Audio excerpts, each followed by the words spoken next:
Chapter 38. Catastrophe. The desert shook as the earth rumbled, sands dancing in the air like ripples on a puddle of water. Gerudo Town was not spared this. Every woman, be they Gerudo or not, stopped whatever they were doing and looked up, at the walls or the sky or each other or at nothing. The earth did not shake in the desert. Death Mountain's anger never disturbed the sands. Even the bleeding earth did not rattle the walls of Gerudo Town, from which sand now fell in streams as panicked gods looked on. Streams of blue light fed quietly together in front of the shrine next to the town's entrance, coalescing into a group of 6 women, one of whom was unconscious in the second's arms and the other 4 of whom nearly collapsed in shock and panic at the sudden change in their surroundings. Liana recovered first and most fully, not stepping off of the dais in front of the shrine, but she turned her wide eyes toward Zelda and really looked, at the Hylian girl for the first time. Zelda looked back up at the sergeant. She hoped she appeared calmer than she felt. Holding Pi in this position was hard, and her shoulders were screaming. Was there a better way to carry her? One more comfortable. Would this hurt Pi's neck? She should have asked. There hadn't been time. The rumbling grew more insistent. Zelda and Liana and Kata and Lena and Bada looked up as a second sun dawned to the northeast. The sun was black, and purple, and red, and the sky twisted around it as if the heavens were made of pain, and it was all the doom the world had ever known. Liana. Sergeant Liana. At Zelda's words, Liana turned to her. Zelda gestured with her shoulders. Please. Liana took Pi from her. In the larger woman's arms, Pi seemed no bigger than a sleeping child. The new sun rose higher into the sky, which whirled around it. Clouds had begun to coalesce from nowhere, and they were the color of blood. Tell everyone to get inside. Tell them. I don't know what to tell them. There's going to be debris. If they're not inside, they're going to be killed. Liana nodded. Her squad now stood, looking between Zelda and her, as the sergeant's experience in command, her calm, asserted themselves. That will be enough to tell them, I think. How bad will it be?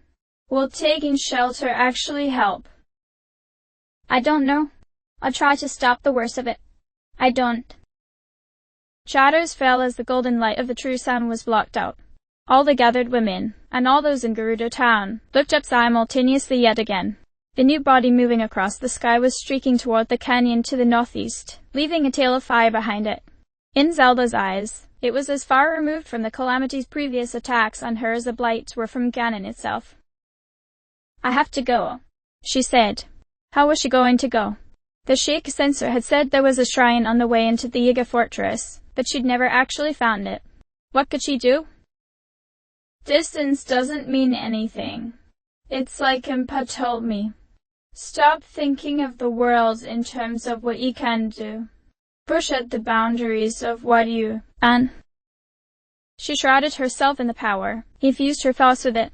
The amnesiac oracle reached out with her mind, and the physical space in front of her, around her, was as nothing. She was at the gates of Gerudo Town, but she was also in the canyon. The shrine sat beneath the earth. A pedestal near it yearned for stone, for light. With her thought she touched one of the luminous stones she carried. With her thought she touched the pedestal. Blue light poured from it, and the shaking sand shifted more firmly as the shrine rose out of the ground. With her thought she activated the Shagaslate. This was harder. She reached out for the activation console on the front of the shrine and she could feel her control slipping. What is happening? Why is this harder? Is it that I am transferring the energy of the slate? Is acting as a conduit for information somehow more trying than simply touching something? Or, and here she realized she was touching on the truth, am I so used to the physical elements of this action that working against it is working actively against my understanding? It's harder because I'm making it be harder. Curious. The thought allowed her to bridge the gap. Kilometers away the shrine was activated. In her hands the Shagaslate lit up with confirmation that the new shrine had been registered. Can I do this for all of the remaining shrines, too? The thought slipped away from her. She keyed in her destination as the ground threatened to heave. Liana said. Zelda looked up at her. Come back, all right? I don't know if I can. I have to. But you don't understand what's happening. No one understands. I don't understand. If that thing strikes home, it is going to obliterate half of Hyrule, and even if I stop it, then I think I am going to die. I will try, she said. She hit the transfer button, dissolving into blue light. The squad spent one moment longer looking at the shifting horizon, at the terror bearing toward the canyon on the edge of the desert. All right, enough. Leona's voice snapped the other women, especially Barta, to attention. You heard the girl. Raise the alarm. Tell everyone who can to take shelter. Barta, go to Build the Air and ask if we should gather everyone in the barracks, since it's the sturdiest structure in the town. You think I'm talking for my health? Nah. The three scattered. Leona shifted Paya in her arms, took one last glance at the sky, and trotted into town, bringing in the on-duty guards with her. Minutes before the new sun dawned over the Gerudo Desert, Link waited in the heart of the castle, at the edge of the world. Ganon gathered itself up, the malice pulling together slowly, so slowly, and Link watched. He felt drained. Had he been this drained the last time this had happened? Was Impa here, just now? Was Zelda? The thought was there, and then gone. Forgotten. It had never been in his head at all. The blade of the sword hummed and he watched as Ganon gathered itself. They had done this part before. How many times? Many times. He knew what would come next. The pool of malice became a pool of flames as Ganon rose up out of the shadow. The Calamity's golden eyes turned on the kneeling hero. Black fire played so strangely with the light, and Link's sight could not adjust to it no matter how many times he saw it. Still, he did not look away. I will fight through this. Ganon's silhouette shifted, and it lifted up an arm shaped like a person's, ending in a hand tipped with talons instead of fingers. Ganon held that hand aloft, and power began to gather in its palm. I will endure. Light and shadow gathered into an infinitesimal point, and the air around it began to writhe as if it were full of barely visible worms. The malice's flames were pulled into that point, feeding it so that it grew with every moment. Beneath Link's boots, beneath his knee pressed into the pebble-strewn flooring, the earth began to quake. It was going to be a bad one. I will hold out for her. The gathering became a maelstrom, and all of the latent energies floating in the air of that vast chamber gathered into Ganon's hand. Now the air screamed in a voice like a human's as the heat and the pressure whipped it into a frenzy, and the violence of that conflagration would have driven Link to the ground if he'd been standing. Even now, the weight was nearly more than he could bear. I will not fail. He closed his eyes, preparing for the pain, which did not come. Look at me, the Calamity whispered. Link looked. The Calamity was smiling, its face a shadow with a slash of light the color of blood serving as its mouth, the grin wide and high and hideous. You see? Good. The Calamity took all the power of the bleeding earth, all the energy that had been used to revive the dark beasts of the land and buffet the hero to the edge of obliteration for a century, turned, and hurled it straight up. Link could not react. He watched the power sail upward, streaking past the green light that formed an ever-present halo of calm above the battle, watched it begin to veer toward the southwest, and then blossom like a flower, like kindling catching fire. It grew from a single point, to a moon, to a sun. All the power of the bleeding earth soared through the air, and Link could only stare up, eyes wide, his mind refusing to process what he had just let happen. Zelda activated the shrine in the canyon, keyed in the location on the Sheikah slate, dissolved into blue light, but she was not the only one moving to act. High over Hyrule did destruction trace its wending arc, moving so slowly that it seemed to be relishing the signaling of its intent to the inhabitants of that land. Red rays of light were focused on Hyrule Castle as the projectile soared through the air. They swung up. One guiding beam shone from Death Mountain, and another from above Zora's domain. The princess had not called upon her champions, but they did not have to be called. They knew their duty. Varuta and Varudanya fired, and the light of their weapons put shame to the day. The contact between the weapon of the Calamity and the weapons of the divine beasts flared, burning so bright that the western half of Hyrule Field was bathed in a white radiance that seared the eyes. People as far away as Lurelin village saw the flare and instinctively shielded their eyes from it, though they could not know that the brightness was caused by the clashing of the holy and the profane. The sound was like a forest fire as the weapons of the divine beasts, designed to drain the power of the calamity itself, tore into their target. The grass of Hyrule Field was smashed flat in every direction for kilometers. Trees shook, toppled, and those nearest to the contact point simply exploded, shivering apart at the shift in air pressure. The energy of the divine beasts and the power of Ganon mutually annihilated each other, and in that clash Hyrule witnessed a preview of the battle to come. The brightness faded as Vah Ruta and Vah Rudonia's assaults were exhausted, the beams of light dwindling and then disappearing. One could be forgiven for expecting that it would have been blown apart, but it persisted. In the light of day, as the people of Hyrule looked at the sky again, the power of the calamity remained in the air. All the power of two divine beasts had reduced its magnitude by less than half. The light of Hylia's power was in Zelda when she appeared in front of the shrine. She ran, propelled by a god's strength, clambering up walls with an alacrity she would have marveled at if she'd had time to pay attention to it. She ran above the canyon, feet too sure to slip on stone. She was gasping for breath as she ran. She'd already done so much in the past hour that her body and her mind wanted to collapse, to sleep, to stop, but she couldn't. Not yet. She'd only watched the projectile for a few moments outside of Gerudo Town, not enough time to accurately estimate the point of impact, but she didn't need to guess. She'd been standing in one room when she faced the calamity. She'd still be in that room when she'd seen Payat and "Don't think about him, think about." Nah. Don't think about him. And the calamity had seen that conflict ended and begun again. There was no room for ambiguity. The calamity had released a weapon like nothing the continent had ever seen, and it was bearing down on her now. Well, in truth, it was bearing down on the hideout of the Yiga. She could only guess at the magnitude of the destruction it would cause. A full eruption of Death Mountain might be comparable, perhaps, but then, perhaps even the cataclysm wouldn't quite compare. The flood promised by Vah Ruta might have been as catastrophic in terms of loss of life. Or would this still be worse? Would it spread the malice? How far would it spread the malice? If it did? She couldn't tell. I can intuit it. The goddess can feel these things. I can feel these things. She didn't like that. Didn't like the leap of illogic necessary, but it was true, as surely as if she were looking into the future. Zelda could see the truth of the impact, a pillar of fire and death extending for kilometers into the air, a storm that would swallow the continent and leave so many dead that the survivors would not last for much longer than those who had passed in the initial wave. All of Ganon's fury unleashed.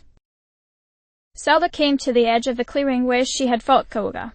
Looking down, she could see the places where sand and stone had been scorched in their battle, where Koga had held some sliver of the calamity and thought himself its true scion. Wait. Where is Ko? No. No. Push it down. Put it away. Come back to it later, if necessary. Not now. She knew where Koga was. Not now. She cast her eyes up. It looks angry. She had felt it when the divine beast had fired, even as she was transported by the shake slate. She knew that the calamity's weapon had persisted, had not been turned away or destroyed. It had been reduced, but if anything what remained was more intense, brighter, hotter. In another time, another life, a blood-colored moon would have looked like this. The fireball took up half her field of vision, now, its surface ripping and hissing and spitting, part flame and part boiling liquid. Blacks and red and purples dancing together on its surface. The sky was spiraling behind it, clouds forming a pattern like a whirlpool. It pulled at the heavens as it descended. Its sheer enormity, its unspeakable power, made her shake. What was she, to stand before this and defy it? She was a child, still. Nothing more than a child. A child can fight, she said to the empty air, and she grabbed hold of all of Hylia's power that she could muster. That was not the entirety of it. Perhaps she would never be able to hold the entirety again, but it was so much. Every time she did this it got easier. Was this more than she had held when protecting the guards from Ganon's assault? More than when she had reached for Paya? Surely it was. Distance meant nothing. She left behind the confines of her body, reaching out with the power more easily than with her hand. A golden radiance filled the canyon, extending outward toward the descending catastrophe. With her power she brushed against it. She braced herself. She heaved.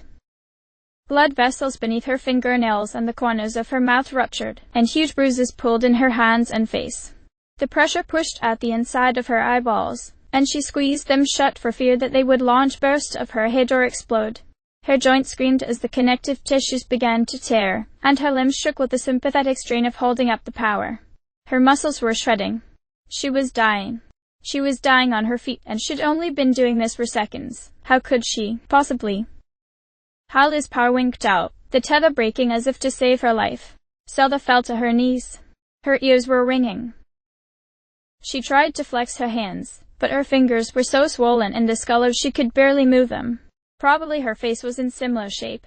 Blood was dripping from the end of her nose. Had her sinuses starting bleeding, too? Her eyes?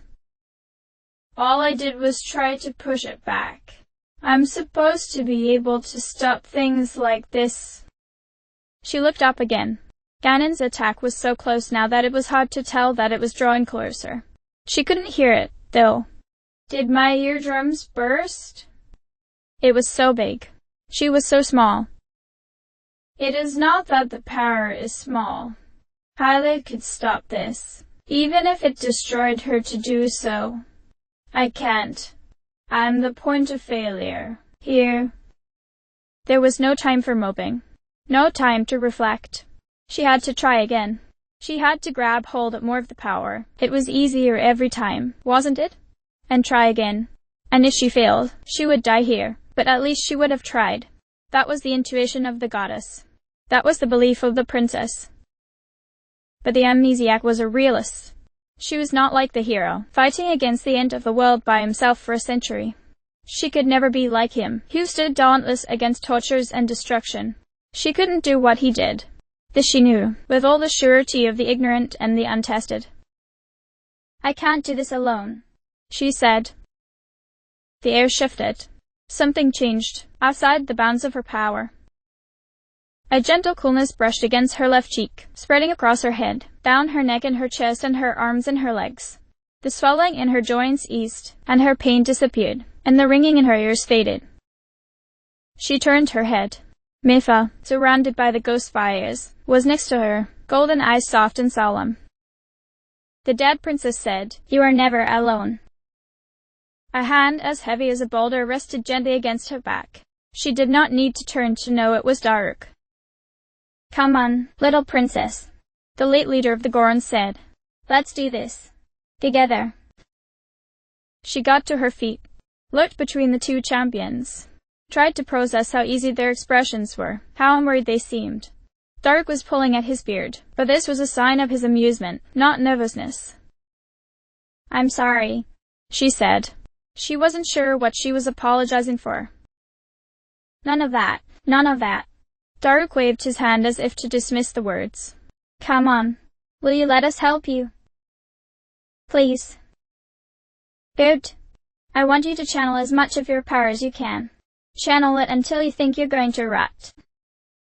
Why was it easier with Daruk there? Why was it easier, with Mipha's hand resting on her forearm, angering her? The golden light made the calamity's hate seem even darker. Radiance filled the canyon, filled everything, as if it were a physical presence. The sound was like the chiming of a bell. "Just like that. Now, I'm going to guide you a little bit. You probably know where this is going, so I'm not going to tell you every little thing, but I want you to mind your fundamentals. Your stance is wrong." He reached over, tapped on her knee with one enormous finger. "Spread your feet further apart. Keep your knees flexible and your weight on your heels. Good. Now draw your elbows in against your side. Clench your fists. Forearms and wrists facing the sky. Your upper body needs to be tight as a knot and ready to catch a boulder. Are you ready?" "I can't be ready for this." "As ready as I can be." "Good. I'm going to help guide you, okay? Real gentle. Don't worry too much. It'll be just like when we fought the Blight. I'll bolster you as best I can." Mipha was now behind her, placing both hands on Zelda's shoulders. "And I will brace you." Mipha's determined tone was so strange, so alien, that for a moment Zelda wasn't sure she was reading her voice correctly. "No matter what happens, I will protect you." Zelda closed her eyes, nodded, breathed, reached out to Daruk and to Mipha, felt them bolstering her. She took the power in hand, and Daruk guided her ever so slightly. Stand sure and level, Daruk and Zelda thrust out their arms at the death bearing down on them. There was a flash of gold, a roar of malice, and then a spreading sheen of crystalline red as the entire fireball was encircled, entrapped, within a colossal sphere of Daruk's protection. "We can't stop it," she thought. "Our only hope is to contain it." There would be no hope for the Yiga who were still in the fortress. There might not be any hope for her. She couldn't think about that. She couldn't think about any of it. Death bore down on them, sheathed in glimmering crimson. Zelda and her champions held. From Karakara Bazaar one had a clear view of the impact. Standing atop the tower there, one could see as the strange orb was suddenly sheathed in red light that looked like glass, as its slow and lazy descent came to an end. It touched down in the canyon, and the earth shook so violently that it was felt all over the desert. It did not stop when it struck the earth, it kept sinking, kept grinding down. The orb was nearly the size of a divine beast, and as it twisted and pushed at the stone of the canyon it sent enormous plumes of stone and dust into the sky, obscuring it behind undulating clouds that were whipped away by a buffeting wind before being replaced by a fresh curtain. It sank, and it sank, displacing the earth beneath it. A golden light shone before it, defying it, but that light seemed very small from the distance of the bazaar. One could not hear the ringing of a bell, one could only hear the land groaning in its agonies. Finally, after an interminable length of time, after the crystalline orb had buried half its mass in the stone of that canyon and the surrounding mountain, it stopped. The earth ceased to shake.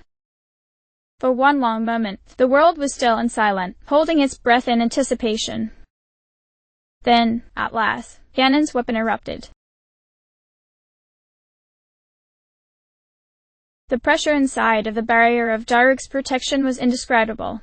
Maintaining it would have killed Zelda if Mipha wasn't healing her in every moment. As it was, she could see a red mist rising from her skin, as if her blood was seeping through her pores and then vaporizing. Perhaps that was happening. Certainly it felt that way. Well, Daruk's voice was strained, though he was not shackled by the limits of a body. He was putting forth as great an effort as she was. "If we can't hold it inside of one, then we'll use more." Zelda and Daruk flexed the power of the protection again, and a second barrier was layered on top of the first, and a third on top of the second, and it still wasn't enough. The light of Ganon's power erupting inside of the barrier had effectively blinded her, and she heard Daruk and Mipha's voices in her thoughts because the roar of the fireball exploding was like a lightning bolt striking her eardrums, constantly and without ceasing.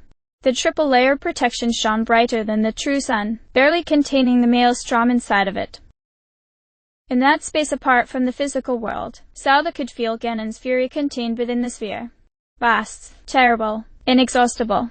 The divine beast had reduced it, but in response it had drawn into itself, become even more intense. She would not be able to hold it. She had to hold it. The innermost layer of the protection cracked. Zelda staggered. Mipha's arms were wrapped around her diaphragm, now, the healing light pouring into her. Think. She didn't have to think for long before she came to a conclusion. "It's not stopping," she said to Daruk. She did not shout, she wouldn't be heard anyway, not with her voice, and so she spoke directly to the champion's mind. "I don't think it's going to stop." "You're probably right," Daruk said. He sounded so calm, in the middle of all of this. "We can hold it for a while longer, I think. Not very much longer, but..." There was a crack, and the first layer of the protection shattered completely. Ganon's magic smashed into the second layer, clawing at it in 1,000 million places, digging gouges in what should have been an impenetrable, immaculate barrier. That layer held, though already the strain told on its surface. "All right," Daruk sighed. "Not very much longer at all." Mipha interjected, "What are our options?" "They are dwindling," Zelda said. She cut her awareness off from her body when she realized what was happening to it. No point in subjecting herself to that, assuming the damage could be repaired. "Our success is predicated on being able to outlast this power, but I don't think that's possible. Maybe Hylia's power is as bottomless as Ganon's, but I am not a perfect channel for it." And that swine's attack is getting more intense, rather than less. Beneath the disgust, Dark sounded almost like he admired it. Well, maybe there was something to admire in the determination of such a horror. Precisely. So, we are left with fewer and fewer options. Princess! Meva's voice was insistent again. How bad will the effect be if the barrier shatters? The second layer cracked. Inside of the sphere there was a roar, as if the fireball was a living thing, as if it were a blight to end all blights. When the barrier shatters, Zelda said, then regretted it. There was no need to be so morbid. I don't know. Valruta and Valrudornia's attacks drain much of its energy, but the majority of that power still remains. Circulia would kill me, with or without your power. I have to imagine it would spread malice all over the country, cause seismic or even tectonic shifts. She sighed. It's tempting to list off all the effects I believe it will have, but that's pointless. It would be equivalent to the calamity being freed in that moment.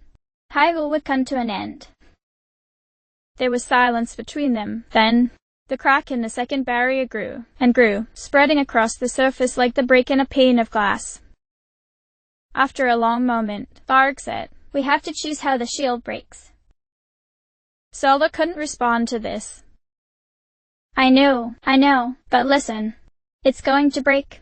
All that stuff inside. It's going to get out. Right? We have to decide how it gets out. Zelda considered this, went through scenarios in her head. As much as the thing seemed to be alive, it was still fundamentally just an exotic form of radiant energy, no different from the attacks of the divine beasts. Could it be focused? How big did the break need to be? Would they be able to hold it? She tried to do the math in her head, found that it beggared her ability to estimate. She leveraged the goddess's thoughts at it, found that Hylia's ability to intuit the problem wasn't much better than her own. Yes, if we can direct it. We'll need to purposefully open a part of the shield. If we wait for the shield to break under pressure, then the opening will be too great a structural weakness that will tear it all to pieces. We'll have to maintain the edge of the opening even more fiercely than the rest. If we direct it straight down. But, no. Maybe straight up. Into the sky. The second barrier shattered. The third groaned. Zelda staggered, dried back down into her body. Oh, that hurt enormously, with or without Mepha's help. Little princess. You have to decide now. Zelda thought again, visualizing the Shake Slate's map of the region. Please help me do this, she said. Dark was beside her. Mepha was behind her. She opened one side of the barrier, just enough, pointing west and slightly upward. The world vanished in light. Imagine an egg cracking open. Imagine a worm, its diameter is great or greater than the egg, its body made of black and purple and red light, emerging from the shell. This worm heads in a straight line, its surface loose and wavy as if covered in a carpet of flames, and anything that it touches ceases utterly to exist. It moves forward, inexorable, burrowing through air and stone and space itself, leaving obliteration in its wake. It stretches on, and on, and on. The Yiga fortress was obliterated in an instant, swept away as if it had never been built, becoming dust and then less than dust as the detritus burned away to nothing. No survivors among the Yiga would ever be found. The gouge that the eruption of Ganon's power curve started in that place, but it grew wider and deeper as it went. The canyon was scooped out, bored open, turned into something far vaster, far smoother. Mountain shattered, crumbling to nothing, vanishing from sight and from history. The trajectory of the blast, the arc of the ray of destructive light, was high enough that it did not strike the sea. It went up, hurtling into the distance, piercing the sky, lashing out at the heavens. The old gods, it might be hoped, would better be able to withstand the onslaught. Death Mountain wailed, on the edge of eruption, and only by luck did it hold. Sora's domain hung suspended, and all around it the mountains trembled as the people of the domain stared, unbelieving. The hero stared up at the heavens as the sky flashed in purples and reds and black and blues. The calamity howled with laughter. The worm did not dwindle. It went on, rushing into the sky, disappearing from sight. In its wake the northern end of the Gerudo Desert looked like Plymouth Mountain's peak on a much larger scale. A trench had been dug, a new canyon larger than the breach of Demise, and its walls were made of runny, dripping glass. This canyon ran nearly to the sea, and anything that had previously stood in its way, stone or sand or building or mountain, had been lifted up and obliterated in the rush of power. Firestorms burned above it and around it as the air rushed in to fill the vacuum and ignited in the heat, lightning dancing in the smoke. A mote of golden light flitted away from the carnage. Link did not have the awareness of a god. He could not reach out with his thoughts and feel the world as intimately as his own body. He was limited to what he could see with his eyes, hear with his ears, touch with his hands. His senses did not extend beyond the pit in which he'd been fighting the calamity, save for those rare times, like now, that he cast his eyes up and saw the world beyond that battle. Why, then, did he understand what had just happened? Not the details. He didn't know the specifics of what had just transpired. But he knew. He knew because it echoed inside of his bones and bounced around the inside of his skull, that what Ganon had just done had been aimed at Zelda. That it had hurt her, even if it hadn't killed her. That Link's expectations had been used against him, creating a vulnerability, an opportunity where there should not have been one. He had done this. He had failed. Do you see now? He tore his eyes from the sky. Shame was mighty, duty was mightier still. Are you beginning to understand? The calamity was taking on a more solid shape again. Something very much like a man made of shadows, holding a sword made of obsidian, with a mane of red fire for hair. Its eyes shone from within the darkness of its silhouette, and when it smiled its teeth were a forest of knives. For so long I have been treating poorly with you, and you have grown complacent. We fight. You cut me down. You rest. I turn my power against you as you rest. You survive it. You rise. We fight. You cut me down. Link hauled himself to his feet. He could not feel his own exhaustion. His body was a distant thing. The world outside was a distant thing. I cannot think about Zelda. No longer will you be allowed to rest. The last word was a hiss. No more shall you be given reprieve. Do you think you can hold me until your princess comes for you? Until you are saved? Then we will test that. The obsidian sword came up, tip pointed at Link's chest. Darkness flowed off of it, like smoke that could not be seen through. How long can you hold out, boy? I wonder. I cannot think about anything. He did not will himself to move. His body launched itself forward of its own accord. The master's sword traced an arc in his hands. The dark blade met it. Thunder roared. He pushed with all the strength in his body, and Ganon pushed back. I have to fight. He had faltered, yes, but Zelda still lived, was still recovering. This he believed, because he had nothing else. The only thing he had really done was create more pain. He would shoulder that pain. He would drink deep of it. He would fight Ganon until there was nothing left of him, until the world ground to a halt. Let the calamity laugh. It wouldn't matter. Steel rang on steel as both fighters slipped into ancient patterns, moving faster and faster until they were nearly invisible, blurs that birthed lightning bolts where their swords clashed. I will hold out. I will not fail. But Ganon was laughing, and laughing, and laughing. How long had she been sleeping? Had she been dreaming? Zelda drifted through the dark. No, I have done this before. Zelda. A voice, distant and insistent and pained and terrible. I am so tired. She drifted in that infinite blackness where souls could touch souls, where she had communed with the goddess, where the awareness of Hylia and the needs of Hyrule had pulled her up out of a dreamlessness born of wounds and healing. To drift was easy. It was comfortable. It was to exist without effort. That's what she wanted, right then. Just to exist without having to try. Was that so wrong? Zelda. Mipha's voice shattered the darkness. The coolness of Mipha's touch bred through her, but there was a layer of removal from it. Insulation. Is that death? I think it might be death. Real death. True death. That she couldn't bring me back from. Don't begrudge her that thought. To accept death calmly, even when others still need them, is the exclusive but inalienable privilege of the dying. and dying she was, and she knew it. Nothing betrayed that so much as the desperation of the Zora princess, the way that the soothing coolness turned to ice that was poured over her entire awareness. Zelda seized there, in the dark, and the cold would not let her die. Zelda, wake up. Please, please, wake up. I'm so tired. I just want to rest. You can't. Please, Zelda, you can't. You haven't saved him yet. Him? Link.